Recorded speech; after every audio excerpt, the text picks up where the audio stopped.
भाई धातु रोग अब तक हैंडसम वाला लोंडा बन चुका है, जिस पर अधेड़ उम्र की औरतें मक्खियों की तरह भिनभिनाती है उसकी जवानी का रस चूसने के लिए। वो अपने कलीग से कहता है चल मुझे फटाफट अपडेट दे, जो उससे कहता है तीसरी नंबर की चेयर पर नजर डाल, वो सचमुच मस्त पटाखा है और बहुत बहुत ज्यादा अमीर है, जिसका नाम है शेर की शेरनी। धातु रोग कहता है अरे यार वो तो सचमुच में माल है। कलीग कहता है हाँ वो माल तो है, पर वो गहरे स्ट्रेस से गुजर रही है क्योंकि अब तक उसका 55 बार तलाक हो चुका है, पर अभी भी बुढ़िया की ठरक खत्म नहीं हुई है। उसका परिवार हमारे देश की सबसे बड़ी सुपरमार्केट रन करता है। धातु रोग कहता है अरे वाह यार ये तो बढ़िया बात है, मेरे लिए शेर की शेरनी बिल्कुल परफेक्ट है। जिसमें वो उसको पटाने के लिए फटाफट अपने कपड़े उतारता है और पानी में से फुल टसन टोरे में शेरनी के सामने आता है, जिसमें वो अपने चश्मे उतारकर उसे एक टक देखती है। धातु रोग कहता है मुझे लगता है मेरी जान मैंने तुझे गीला कर दिया। अब गीला का मतलब पानी से गीला नहीं, दूसरे वाला गीला। जिसके बाद 25 साल बीत जाते हैं, जहां हम देखते हैं शेर की शेरनी और धातु रोग मस्त सोए हुए हैं, जिसमें वो फटाफट छोटा सा मिरर उठाता है और शेरनी के नाक के नीचे लगाता है, ये देखने के लिए कि बुढ़िया चल बसी या फिर वो मुर्दों की तरह सो रही है। खैर वो अभी भी जिंदा थी, जिससे उसको बहुत अफसोस होता है। जिसके बाद वो घर में टहलता टहलता कॉफी पीता है और हम देखते हैं बूढ़ी शेरनी का आलीशान घर, जहां धातु रोग अपने जीवन के कांचे काट रहा था, जो साला रहीसी की वजह से इतना आलसी हो चुका था कि उसने 2 आदमी सिर्फ टैबलेट का पेज स्वाइप अप करने के लिए रख रखे थे। और तो और महाराज को अपने शरीर को कष्ट देना बिल्कुल भी पसंद नहीं था, जिसके लिए उसने बहुत सारे इलेक्ट्रॉनिक स्केट्स खरीद रखे थे। जो साला इतना निकम्मा था कि उससे टेनिस की एक बॉल तक नेट के पार नहीं होती। आगे वो धूप सेक रहा था तो उस पर छाया आ जाती है, जिसमें वो अपने चमचों से कहता है भीड़चोद छाया आ गई, मुझे धूप में लेटाओ। जिसके बाद वो रईस का बच्चा अखबार पढ़ता है, जिस अखबार को पढ़ने के बाद वो ऐसे ही घर में फेंक देता है। आगे वो अपनी बॉडी मसाज करवाता है और बस यही उसका डेली रूटीन है जो वो पिछले कई सालों से फॉलो करता आ रहा है। तभी वहाँ शेर की शेरनी आती है, जिसको देखकर वो कहता है ओह आ गई मेरी जान मेरी बारिश की बूंद। जो उससे कहती है आज तुझे पता है कौन सा दिन है साले, आज हमारी एनिवर्सरी है, हैप्पी एनिवर्सरी। जिसमें शेर की शेरनी उसे एक महंगी सी घड़ी गिफ्ट करती है, जिसको देखकर वो कहता है अरे यार मुझे इस घड़ी की सचमुच बहुत जरूरत थी, बहुत अलग है ये पिछले साल वाली उस घड़ी से जो तुमने मुझे दी थी। अब बुढ़िया इस उम्मीद में उसे टुकुर टुकुर देखे जा रही थी कि ये भी मुझे कोई गिफ्ट देगा, पर उसे एनिवर्सरी का घंटा भी याद नहीं था। जिसमें वो कहता है हाँ मेरे पास है ना तुम्हारे लिए भी एक गिफ्ट, और उसे ले जाता है महंगी महंगी गाड़ियों के शोरूम में, जहाँ उसे ये पीली मैक्लेरन पसंद आती है, जिसको खरीदवाने के लिए वो कहता है चलना मेरी जान अंदर बैठ कर देख मजा आएगा। शेरनी कहती है नहीं मैं नहीं बैठ सकती, मुझे अपने घुटनों का डर है क्योंकि ये गाड़ी बहुत ही डाउन टू अर्थ है। जिस पर वो उससे झूठ मूठ में गुस्सा होने का दिखावा करता है कि रहने दे कोई जरूरत नहीं। शेरनी कहती है नहीं यार मैं नहीं चाहती कि मेरे घुटने की वजह से आज का ये खास दिन बर्बाद हो, खरीद ले तू इसे। तभी वहाँ एक हैंडसम सा सेल्समैन आता है जो वही रटी रटाई बातें कहता है, बहुत अच्छी चॉइस है आपकी वगैरह वगैरह। जो धातु रोग से पूछता है सर पेमेंट कैसे करोगे आप, वो कहता है मैं नहीं शेर की शेरनी करेगी, मतलब कि साला उसको उसी के पैसों की गाड़ी गिफ्ट कर रहा है जिसको वो चला भी नहीं सकती। कितना हरामी है साला। जिसे लेकर शो ऑफ करने वो अपने दोस्त फेजू मीठा से मिलने पहुंचता है, जो साला हूबहू उसी के जैसा था, बोले तो वो भी उसके जैसे ही अमीर अमीर बूढ़ी औरतों को फंसाता था। आगे वो दोनों गोल्फ खेलने जाते हैं, जहाँ अपना आलसी गाड़ी में बैठा बैठा ही शॉट मारता है। जिसके बाद वो वापस अपने महल पहुंचता है, जहाँ नीली कलर की एक और मैक्लेरन खड़ी थी। वो अंदर जाता है और शेर की शेरनी से कहता है माँ कसम यार तूने तो मेरा दिल ही जीत लिया, मेरे ब्लेजर से मैच करती हुई मेरे लिए एक और मैक्लेरन खरीद के। तभी वहाँ आता है वही महंगे शोरूम वाला सेल्समैन, जिसने बुढ़िया की मस्त वाली मारी, जिससे खुश होकर बुढ़िया ने उसे नीली कलर की मैक्लेरन गिफ्ट कर दी। धातु रोग कहता है मेरी जान तूने मुझे धोखा दिया, वो भी एक सेल्समैन के लिए। शेरनी कहती है देख दोस्त तेरा समय अब पूरा हो गया, हमारे बीच में अब कुछ नहीं है। वो कहता है ठीक है फिर जो भी तेरा है उसमें से आधा मेरा भी होगा। बुढ़िया कहती है तुझे मेरा झाट का सड़ा हुआ बाल भी नहीं मिलेगा, क्योंकि तूने मेरे साथ प्रीनेप्चुअल एग्रीमेंट साइन किया था। दरअसल ये वो एग्रीमेंट होता है जिसके अंदर मृत्यु या तलाक के बाद होने वाली प्रॉपर्टी या संपत्ति का बंटवारा पहले से निर्धारित होता है। जिस एग्रीमेंट में शेर की शेरनी ने उसके लिए एक फूटी कोड़ी तक नहीं लिखवाई थी, जिस वजह से धातु रोग को अपना बोरिया बिस्तर बांधकर वहां से जाना पड़ता है। जो अपने आप को धिक्कारे जा रहा था कि मैंने उस कुतिया बुढ़िया को इतने सालों तक अपना बेस्ट दिया, उस पर अपनी जवानी निचोड़ दी, और अब जब उस कुतिया को मुझसे जवान मुझसे कम उम्र का लोंडा मिल गया तो उसने मेरे पिछवाड़े पर लात मार दी। सैड। जिसके बाद वो अपने इकलौते दोस्त फेजू मीठा से मिलने जाता है और उससे कहता है भाई शेर की शेरनी ने मेरी गींड पर लात मार दी, अब तू ही बता मैं क्या करूं, ना मेरे पास घर है, ना पैसा है, ना महंगी महंगी स्पोर्ट्स कार है, और ना ही हेलीकॉप्टर है। फेजू कहता है देख दोस्त तू मेरी वाली बुढ़िया के घर में नहीं रह सकता, क्योंकि मैंने अभी अभी 500 घोड़ों की ताकत वाली वाइगरा खाई है उस बुढ़िया की कमर तोड़ मारने के लिए, ताकि वो मुझसे खुश रहे। और कहता है देख यार मेरे और तेरे जैसे लोगों को निराश नहीं होना चाहिए, तुझे बस अपने लिए एक और नई अमीर पत्नी ढूंढनी होगी बस। जो सुनकर धातु रोग जोश में आ जाता है और कहता है हाँ मैं एक ऐसी बुढ़िया ढूंढूंगा जो साली शेर की शेरनी से कहीं ज्यादा अमीर होगी। खैर उसके पास अब रहने के लिए कोई जगह नहीं थी, तो वो अगले दिन अपनी बहन आपकी कशिश के यहाँ मदद मांगने जाता है, जो उससे कहती है गंडवी के तो तू आज दिखाया, तुझसे साले इतना भी नहीं हो पाया कि तू अपनी मरती माँ तक को देखने आ जाए। जिस पर जब अखरोट का पेड़ गिरा तब भी तू उसे देखने नहीं आया, फिर मुझे बच्चा पैदा हुआ तो तू उसे भी देखने नहीं आया, तो अब क्या लेने आया है तू यहाँ। वो कहता है बहना मुझे शेर की शेरनी ने घर से निकाल दिया और मुझसे मेरा सब कुछ छीन लिया। आपकी कशिश कहती है तो भड़वे इसमें गलत गलत क्या है, जो उसने छीना वो उसी का ही तो था।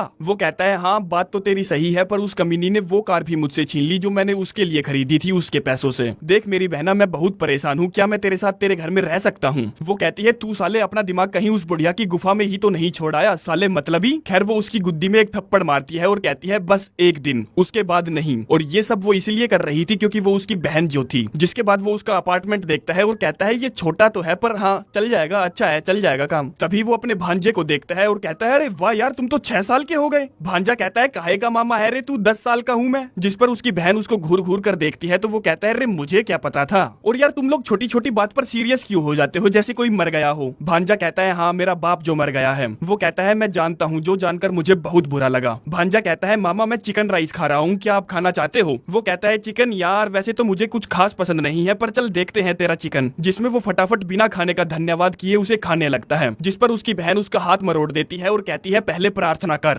जिसमें वो कहता है हे भगवान, भले ही हम सिर्फ चावल और चिकन खा रहे हैं पर मैं अभी भी उम्मीद रखता हूँ कि मुझे जल्द ही लॉबस्टर खाने को मिलेगा और आप मेरे लिए जल्द ही एक अमीर पत्नी ढूंढोगे। जिसके बाद सभी शांति से खाना खाते हैं और भांजा अपने मामा को उसका साइंस प्रोजेक्ट के बारे में बताता है, जिसमें वो एक गुब्बारे पर गोप्रो को बांधकर उसे आसमान में भेजेगा वगैरह वगैरह। आगे सोने का समय हो जाता है और एक्स्ट्रा बेडरूम ना होने की वजह से उसे हवा वाले गद्दे को अपने मुंह से फुलाना पड़ता है। अब इस रईस के बच्चे ने शेरनी के घर में 4 आदमी सिर्फ चद्दर सीधी करने के लिए रख रखे थे, इसीलिए उसे यहाँ चद्दर सीधी करने में प्रॉब्लम आ रही थी। भांजा पूछता है मामा जी आपकी शादी को कितने साल हो गए? वो कहता है 25 साल, चल अब सो जा। भांजा पूछता है जिन 25 सालों में आपने कोई काम नहीं किया तो आपके पास पैसे कहाँ से आते थे? वो कहता है मुझे पैसों की जरूरत नहीं थी, सारे पैसे शेरनी पे किया करती थी, अब सो जा, गुड नाइट। भांजा फिर से पूछता है तो मामा जी आपको आपके खर्चे उठाने के लिए नई वाइफ ढूंढनी होगी, जो सब आप कैसे करोगे? वो कहता है एक अच्छी सी बढ़िया सी नींद लेकर। भांजा फिर से पूछता है मामा जी आप कभी हमसे मिलने क्यों नहीं आए? वो कहता है अरे यार मैं बिजी था भाई, बिजी था। भांजा भांजा कहता है आप किस चीज में बिजी थे? आपने अभी तो कहा आप कोई काम नहीं करते थे, बस मुफ्त की रोटियां तोड़ा करते थे। जिस सबसे उसको गुस्सा आ जाता है तो वो जोर जोर से इमरजेंसी इमरजेंसी चिल्लाने लगता है, जिसमें तभी उसकी बहन लठ लेकर आती है। वो कहता है मैं यार सोने की कोशिश कर रहा हूँ और तेरा बेटा मुझसे लगातार बात पे बात किया जा रहा है, क्या मतलब है ये? आपकी कशिश कहती है बे साले मुझे लगा कोई लुटेरा घर में घुस आया है। वो कहता है हाँ, और वो लुटेरा तेरा बेटा है जो मेरी नींद लूट रहा है। जिसमें वो उन दोनों को गुस्से में धमकाकर दूसरे कमरे में सोने चली जाती है। इतने में ही उस हवाई गद्दे से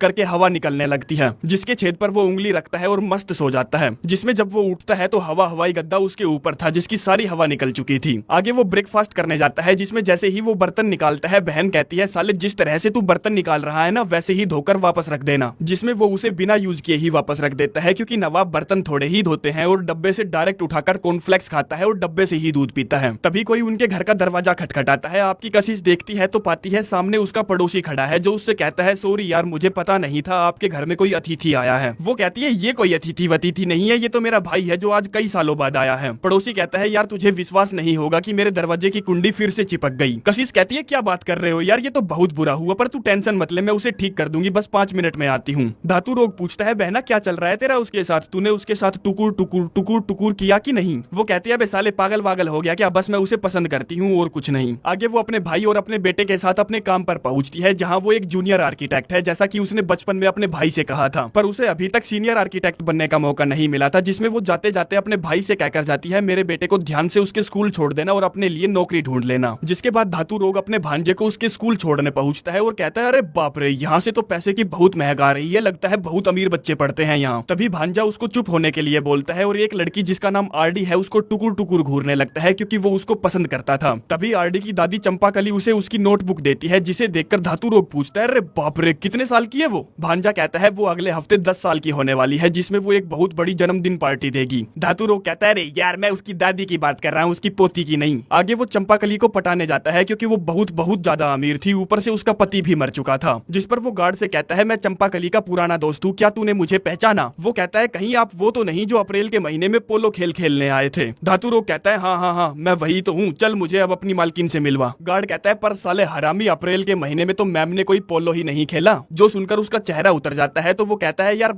मई में खेला होगा। गार्ड कहता है नहीं, उन्हें पोलो खेलना नहीं आता और पसंद भी नहीं है। जिस पर अपना बचाव करने के लिए वो कहता है अरे यार मुझे शायद कोई वहम हो गया था, मैंने उन्हें कोई और समझ लिया, सॉरी मेरी गलती है। जिसके बाद वो अपने दोस्त फेजू मीठा के पास कॉल करता है और कहता है मुझे मेरी नई अमीर पत्नी मिल गई जिसका नाम है चंपाकली। वो कहता है क्या चंपाकली भाई वो तो शेर की शेरनी से 10 गुना ज्यादा मोटी पार्टी है। और सुन, आज वो एक चैरिटी फंक्शन में जाने वाली है जिसकी एंट्री फीस $500 है, तो जा मेरे चीते फंसा ले उसे अपने जाल में। अब बेचारे धातु रोग के पास $500 भी नहीं थे, तभी उसको सामने एक दुकान दिखती है जिसका नारा था कि हम आपको $1000 देंगे, बस आपको हमारा एडवर्टाइजमेंट रैप अपनी गाड़ी पर चिपकाना होगा 3 महीनों के लिए। जिसमें वो फटाफट उनके पास जाता है और कहता है भाई मेरी कार पर अपनी एडवर्टाइजमेंट पन्नी चढ़ा दो और मुझे फटाफट $1000 कैश दो। जो उसको $1000 देते हैं और उसकी बहन की कार पर स्ट्रिप क्लब की पन्नी चढ़ा देते हैं, जिस कार को लेकर वो फटाफट चैरिटी इवेंट में पहुंचता है और देखता है चंपाकली वहां मौजूद है और तो और वहां पर स्विमिंग पूल भी है, जिसे देखकर उसको यकीन हो जाता है कि अब तो चंपाकली फंसेगी ही फंसेगी। आगे वो वहीं पर बनी एक गिफ्ट शॉप पर जाता है जहां से वो एक महंगा सा चश्मा खरीदता है और एक पीली चड्डी खरीदता है जिनके होते हैं $500। फिर वो जाता है वॉशरूम में और अपने आप से कहता है साले तेरे में आज भी वो जज्बा है, तू चंपाकली की गीली कर देगा। तभी उसका ध्यान जाता है उसके छाती के बालों पर जो कि अब सफेद पड़ चुके थे, जिनको काला करने के लिए उसे वहीं पर रखी दिखती है ब्लैक शू पॉलिश, जिसको वो अपनी छाती के बाल, दाढ़ी के बाल, झाट के बाल में रगड़कर $500 की एंट्री फीस देकर चैरिटी इवेंट में जाकर माचो वाली पोज देता है, जिसमें सभी उसे अजीब निगाहों से देख रहे थे। और जैसे ही चंपाकली की उस पर नजर पड़ती है वो और भी ज्यादा टसन मारने लगता है और अपना चश्मा फेंककर स्विमिंग पूल में जंप करता है।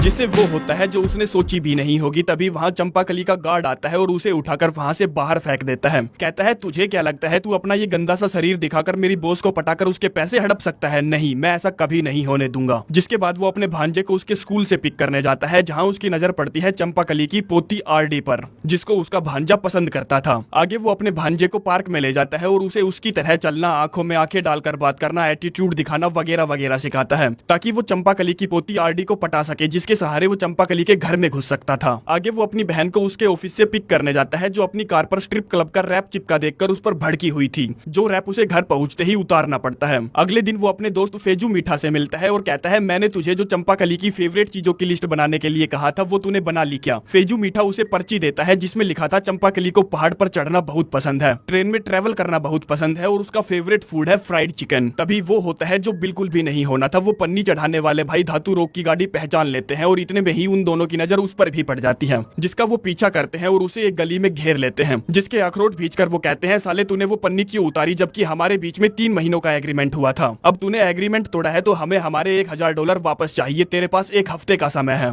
जो बोलकर वो दोनों भाई चले जाते हैं और धातु रोग पहुंचता है दूसरों की गींड गुलामी करने, बोले तो नौकरी करके पैसा कमाने, जिसमें उसकी बॉस है ये आइसक्रीम वाली जो उससे झाड़ू पोछा सब लगवाती है। आगे वो अपने भांजे को स्विमिंग कराने ले जाता है क्योंकि वहाँ चंपाकली की पोती जो आई थी, जिससे भांजा जाकर वैसे ही बात करता है जैसा कि उसके मामा ने सिखाया था, जिससे होता ये है कि आरडी उसे अपनी जन्मदिन की पार्टी में इनवाइट करती है। वहीं आपकी कशिश अपने बॉस को पूरा तेल लगाने की कोशिश कर रही थी कि उसे सीनियर आर्किटेक्ट बना दिया जाए, जिसके वो काबिल भी थी, पर वही है ना, बड़े लोग छोटे लोगों की तरफ बहुत कम ध्यान देते हैं। अब धातु रोग के लिए सब कुछ सही चल रहा था, पर एक दिक्कत हो जाती है जिसमें आपकी कशिश अपने बेटे के साथ आरडी की जन्मदिन पार्टी में जाएगी, जो धातु रोग बिल्कुल भी नहीं चाहता। जिसको रोकने के लिए वो रात के समय अपनी बहन के पड़ोसी से मिलता है और कहता है मैं चाहता हूँ कि तू मेरी बहन के साथ शनिवार की रात डिनर पर जाए। पड़ोसी कहता है मैं क्यों पूछूं उससे, उसने मना कर दिया तो? धातु रोग कहता है वो तुझे पक्का हाँ करेगी, तू एक बार उससे पूछ कर तो देख गधेड़े। जिसमें वो तुरंत ही उनके घर पर आता है और आपकी कशिश को उसके साथ डेट पर चलने के लिए कहता है, जो उसे किसी भी तरह का कोई जवाब नहीं देती और सैड होकर अपने रूम में आंखें खोलकर पड़ जाती है। तभी वहाँ उसका भाई आता है और कहता है ये बता आखिरी बार तू बाहर कब गई थी? वो कहती है 5 साल पहले, जिसका मतलब ये था कि उसने 5 साल से अपनी तिजोरी का ताला किसी के लिए नहीं खोला। खैर जैसे तैसे करके धातु रोग अपनी बहन को पड़ोसी के साथ डेट पर जाने के लिए मना ही लेता है। जिसके बाद अगले दिन वो अपने काम पर जाता है जहाँ उसे उसके काम का भुगतान किया जाता है जो कि था $56। वो कहता है भी इनकी लिंड बाकी के $1000 कहाँ हैं? आइसक्रीम वाली कहती है भड़वे के 3 दिन ही तो काम किया है तूने, 3 दिनों के इतने ही मिलते हैं। तभी उसकी नजर पड़ती है सामने खुली स्पा की दुकान पर जिसका रेट था सिर्फ $50, जिन पैसों को वो अपनी मसाज और बॉडी टैनिंग करने में उड़ा देता है क्योंकि उसे चंपाकली की पार्टी में हैंडसम जो दिखना था। जो सारे चोचले करवाकर वो घर पहुंचता है और तभी वहाँ पन्नी वाले भाई आते हैं जो उसको गंदी गंदी गालियां बकते हैं और 2-4 घुसंड भी पिलाते हैं। पर धातु रोग के पास पैसे नहीं थे, जिसमें वो उसके भांजे का गोप्रो उठा ले जाते हैं जो कि उसके साइंस प्रोजेक्ट के लिए था। जिसके बाद जैसे ही वो दोनों माँ बेटे घर आते हैं तो मामा भांजे तैयार होते हैं, जिसमें वो दोनों सेम ड्रेस पहनते हैं और आपकी कशिश डेट पर जाने के लिए पहनती है काली ड्रेस, जिसमें वो मस्त टोटा लग रही थी। आगे दोनों मामा भांजे बर्थडे पार्टी में पहुंचते हैं जहाँ भांजा अपनी माल को देखकर उससे बात करने जाता है और मामा अपनी माल को देखकर उससे बात करने जाता है, जहाँ वो एक बार फिर से फेजू मीठा की दी हुई पर्ची पर नजर मारता है और कहता है तुम्हें पता है मेरा पैशन है पहाड़ों पर चढ़ना। बुढ़िया कहती है क्या बात है, मैंने भी बहुत पहाड़ चढ़े हैं पर अब मुझसे नहीं होता। जिसमें वो उसे तेल मारते हुए कहता है अरे यार क्या बात कर रही हो, आप जैसी सुंदर बलवान नारी निश्चय कर ले तो वो कहीं भी चढ़ सकती है। वो कहती है नहीं अब नहीं चढ़ सकती और उसे अपना नकली हाथ दिखाती है जो उसने पहाड़ पर चढ़ते वक्त गवा दिया था, जिसकी वजह से अब वो पहाड़ और पहाड़ पर चढ़ने वालों से नफरत करती है। धातुरोग बात घुमाते हुए कहता है मुझे यार ट्रेन से ट्रेवल करना बहुत पसंद है। तभी बुढ़िया उसे अपना दूसरा हाथ दिखाती है जो उसने ट्रेन हादसे में गवा दिया था। कहती है मुझे ट्रेन से और ट्रेन में ट्रेवल करने वाले दोनों से नफरत है। वो कहता है पर मुझे पक्का यकीन है कि तुम्हें फ्राइड चिकन जरूर पसंद होगा। बुढ़िया कहती है भीषड़ी के तूने कौन सी किताब पढ़ी है, मैं नहीं जानती पर मैं मुर्गियों पर होने वाले अत्याचार के खिलाफ हूँ। जो बोलकर बुढ़िया गुस्से में वहाँ से चली जाती है। वो उसके पीछे पीछे जाता है कि किसी तरह तो पट जा साली। तभी उसको इस पार्टी में अपना दोस्त मीठा दिखता है जिससे वो बात करने जाता है और पूछता है साले तू यहाँ क्या कर रहा है और साले तूने मुझे चंपा कली की सारी इन्फॉर्मेशन गलत क्यों दी। फेजू कहता है क्योंकि यार मैं अपनी वाली बुढ़िया से परेशान हो चुका हूँ, मैं और एक रात उसकी नहीं मार सकता। कल रात जानते हो उसने मेरे साथ क्या किया, उसने मुझे अपने पिता के कपड़े पहनाकर डांस करवाया, इसीलिए मैं भी चंपा कली को पटाकर ऐस मारना चाहता हूँ। जो बोलकर वो चंपा कली से बात करने जाता है तो धातु रोग भी उसके पीछे पीछे दौड़ता है, जहाँ वो दोनों बुढ़िया के साथ डांस करने के लिए जबरदस्ती उसके हाथों को पकड़कर खींचते हैं और उसके हाथ बाहर आ जाते हैं। जिसके बाद वो दोनों उन दोनों हाथों को वापस उनकी जगह पर लगाने की कोशिश करते हैं पर उनसे नहीं हो पाता। आगे वो दोनों आपस में लड़ने झगड़ने लगते हैं जिसमें धातु रोग कहता है साले तू तो मेरा बहुत अच्छा दोस्त था ना, तूने ही मेरी पीठ में खंजर घोंप दिया। तू जानता भी है मैं अपनी बहन के घटिया से छोटे से घर में कितनी मुश्किल से रह रहा हूँ। जो सारी बातें उसका भांजा सुन लेता है। कहता है मुझे तो लगा था कि आपको हमारे साथ मेरे घर में रहना बहुत अच्छा लगता होगा पर मैं गलत था।